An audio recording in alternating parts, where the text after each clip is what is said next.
Good morning everyone, and today we are going to start the part second of first chapter of science of class 8। आज हम second part के बारे में पढ़ेंगे first chapter का। ठीक है, जैसा कि हम लोगों ने फर्स्ट चैप्टर में जो फर्स्ट पार्ट था उसका हम लोग ऑलरेडी डिस्कस कर चुके हैं प्रीवियस वीडियो में। ठीक है, उसमें दो पॉइंट्स भी हम लोगों ने पढ़ा था, जो कि पहला पॉइंट का क्या था, preparation of soil, and second point was showing बोआई। ये दो पॉइंट्स और टॉपिक्स हमने अच्छे से पढ़े थे प्रीवियस वीडियो में। आज हम उसी का थर्ड पॉइंट डिस्कस करेंगे पार्ट सेकेंड में, and the third point is that adding manures and fertilisers. Okay, तो सबसे पहले हम पढ़ेंगे कि मैन्योर्स होता क्या चीज़ है, फर्टिलाइजर्स क्या होते हैं। ठीक है, तो मैन्योर्स के बारे में डिस्कस करते हैं सबसे पहले। ओके, तो व्हाट इज मैन्योर्स, मैन्योर्स के बारे में पढ़ेंगे। तो manures are the decomposition of plants residues and animals residues. Okay, and the waste, जो भी प्लांट्स के रेसिड्यूज होते हैं जो कि ज़मीन पे गिरते हैं, प्लांट्स के पत्ते होते हैं और वो डिकम्पोज होते हैं और वो बाद में क्या हो जाते हैं, मैन्योर्स में चेंज हो जाते हैं। ठीक है, और सेकेंड उसका क्या था, मैन्योर्स का कि जो प्लांट्स के वेस्ट होते हैं, plant waste like cow dung और बफेलो डंग, एनीथिंग, जो आप लोगों ने गांव में देखा होगा कि लोग क्या करते हैं, जो गोबर होता है, डंग होता है, उसको लोग इकट्ठा करते हैं और इकट्ठा करने के बाद उसको क्या करते हैं, खेतों में ले जा करके और उन्हें मिट्टी से मिला देते हैं। ठीक है, जिससे क्या होता है कि सॉइल की फर्टिलिटी जो होती है वो और बढ़ जाती है। तो मैन्योर्स वही होते हैं। मैन्योर्स जो होते हैं उसमें कोई भी केमिकल फर्टिलाइजर्स का एडिशन नहीं होता है, वो नेचुरल फॉर्म होते हैं। ठीक है, तो what is manures, manures are the decomposition of the residues of plants and the animal waste. Okay, and secondly we will discuss about the fertilisers. Fertilisers क्या होते हैं इसके बारे में हम डिस्कस करेंगे।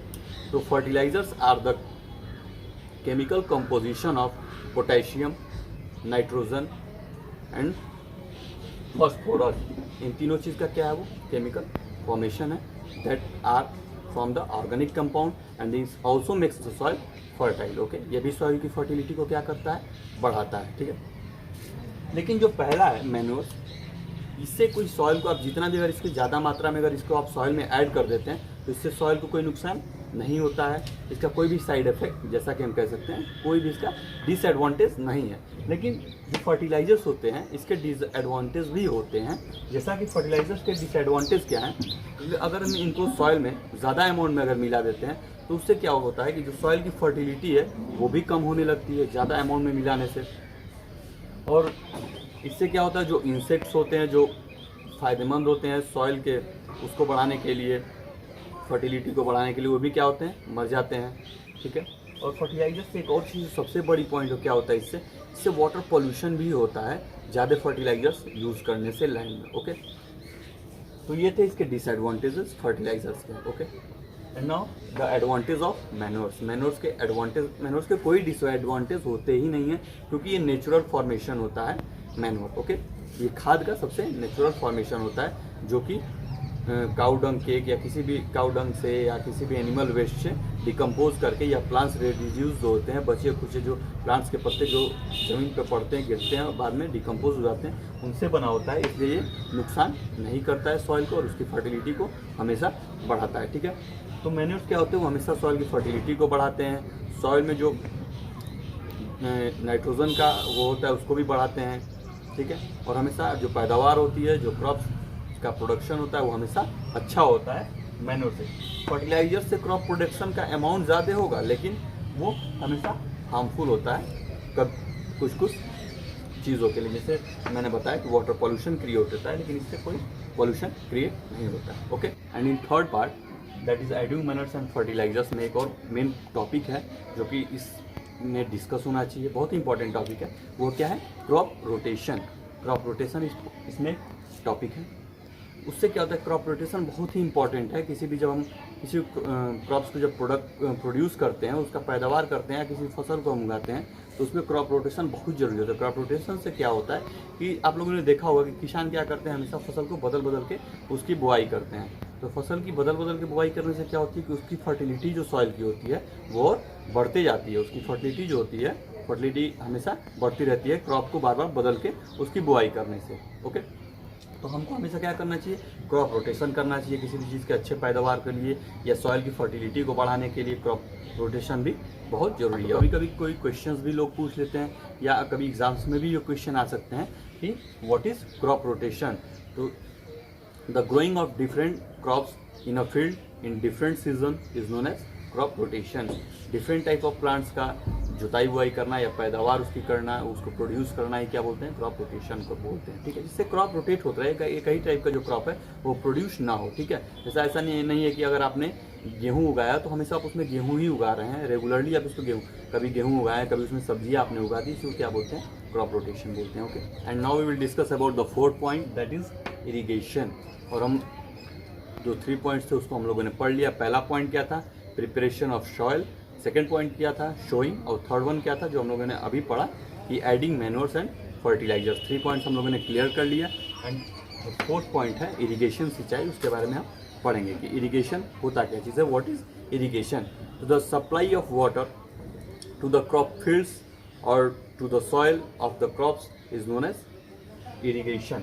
देखिए, जब हम किसी भी चीज़ की बुआई करते हैं, कोई भी चीज़ अगर हम खेतों में बुआई करते हैं, उसको क्या करते हैं हम लोग, जो वाटर सप्लाई करते हैं उसको, उस क्रॉप्स को, उसकी पैदावार के लिए, तो उसी को क्या बोलते हैं, इरिगेशन, सिंचाई बोलते हैं। जैसे कि आप लोगों ने देखा होगा गाँव में क्या बोलते हैं, जब हम कोई भी फसल लगाते हैं तो उसमें छोटी छोटी कियारियाँ बनी होती हैं, छोटी छोटी नालियों का शेप का बना होता है, मिट्टी को हटा करके या पाइप के थ्रू क्या करते हैं, सिंचाई करते हैं। ठीक है, सिंचाई करने से क्या होता है कि जो सॉइल होता है, सॉइल को जितनी मात्रा में जो आवश्यकता होती है पानी की, उस हिसाब से उसको पानी सप्लाई किया जाता है, और जिससे पैदावार जो होती है, प्रोडक्शन ऑफ क्रॉप्स होता है, वो ह्यूज अमाउंट में होता है, अधिक से अधिक होता है। ठीक है, तो जो इरिगेशन होता है, इसमें देखिए क्या होता है, इरिगेशन बहुत तरीक़ों से होता है। जैसा कि पहले समय में क्या होता था कि जो इरिगेशन होता था उस समय तो देखिए ना ट्यूबवेल था, ना कोई भी पानी की ऐसी मशीनें थी जिससे कि डायरेक्टली जो वाटर हो वो फील्ड्स में, सब क्रॉप फील्ड्स में सप्लाई हो सके। तो पहले लोग क्या करते थे पहले के समय में, अभी भी बहुत जगहों पे ऐसा माना जाता है कि ऐसा होता है, बहुत लोग भी ऐसा करते हैं। ठीक है, तो क्या होता था कि एक चैन पुली होती थी, चैन पुली, द इरिगेशन डन बाई चैन पुली। चैन पुली से भी इरिगेशन होता था, जिसमें क्या होता था कि एक जानवर को या कोई गाय या बैल होता था या कुछ भी होता था, उसको एक चैन के थ्रू बांध दिया जाता था, और कुएं में वो बड़ा सा बाल्टी टाइप होता था, उसको खींचता था बाहर, और उसको एक आदमी का होता जो कि उसको पानी को गिराता था, जिसके थ्रू वो पहुंचता था खेतों में। ठीक है, एक वो हो गया। फिर दूसरा क्या होता था, दूसरों में होता था कि वो एक फॉर्मेशन होता था ऐसा, जैसा आप लोगों ने देखा होगा कि छोटे छोटे उसमें ऐसे रोटेट करता रहता है, हमेशा स्पिन करता रहता है, घूमता रहता है, और वो पानी को उठा करके एक तरफ से दूसरी तरफ ड्रॉप करता है, वो भी होता था, जिससे इरिगेशन किया जाता था। लेकिन आज के समय में क्या है, मॉडर्न बहुत सारी ऐसी मशीनें आ चुकी हैं जो कि डायरेक्ट, आप लोगों ने देखा होगा कि अगर कोई तालाब में पानी है तो एक छोटी सी मशीन आती है जिसको लोग तालाब में लगाते हैं और पाइप के थ्रू डायरेक्ट अपने खेतों में पानी पहुंचा देते हैं। ठीक है,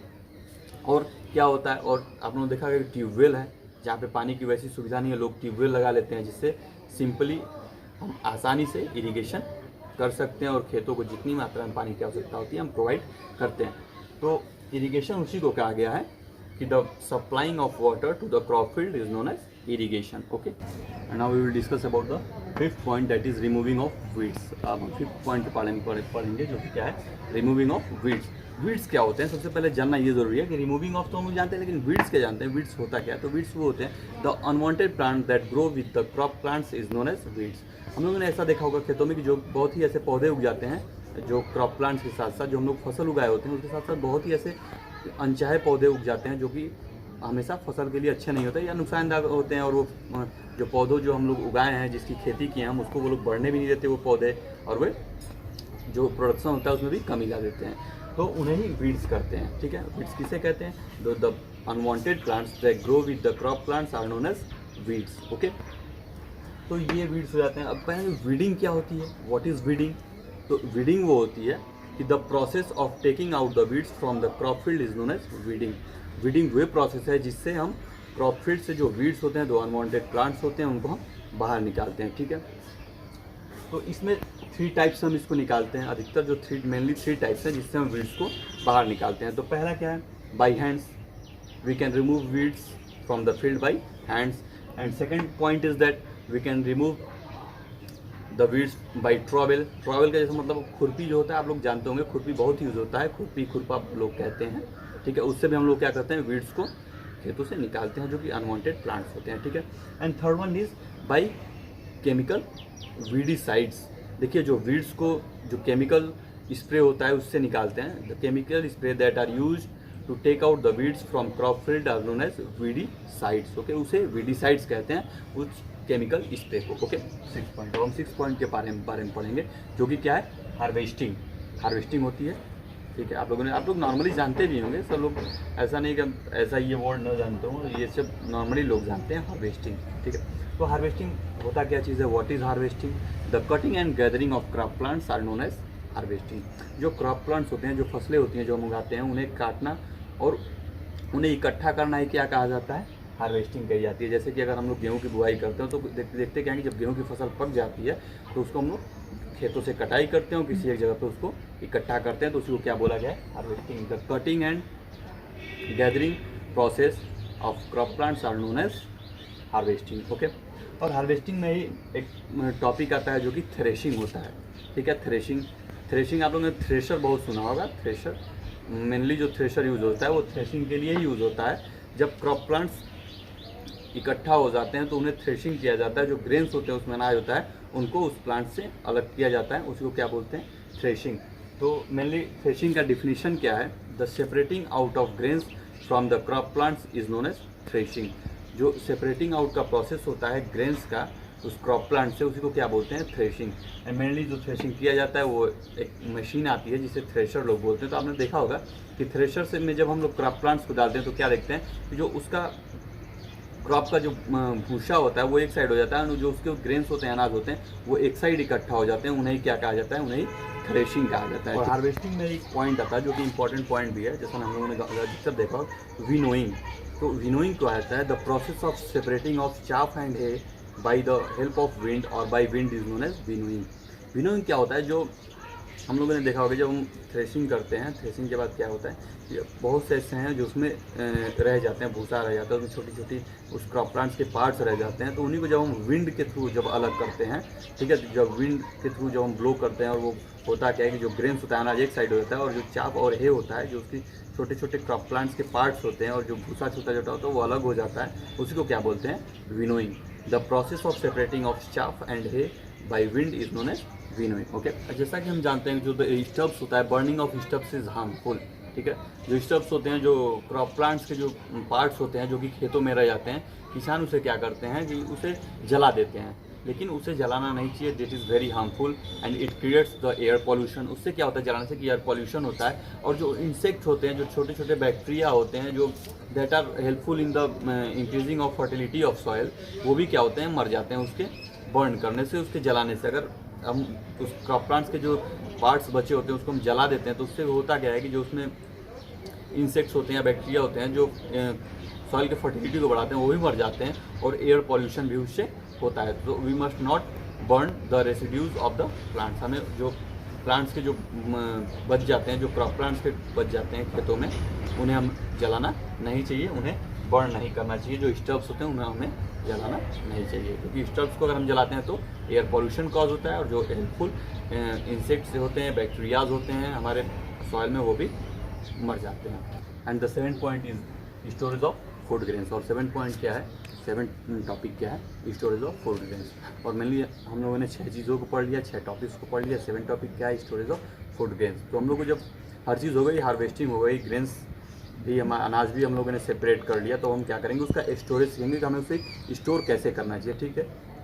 तो सबसे पहले हम लोग क्या चाहिए, मेनली हम लोग को करना क्या चाहिए कि we must dry the grains into the sunshine, okay.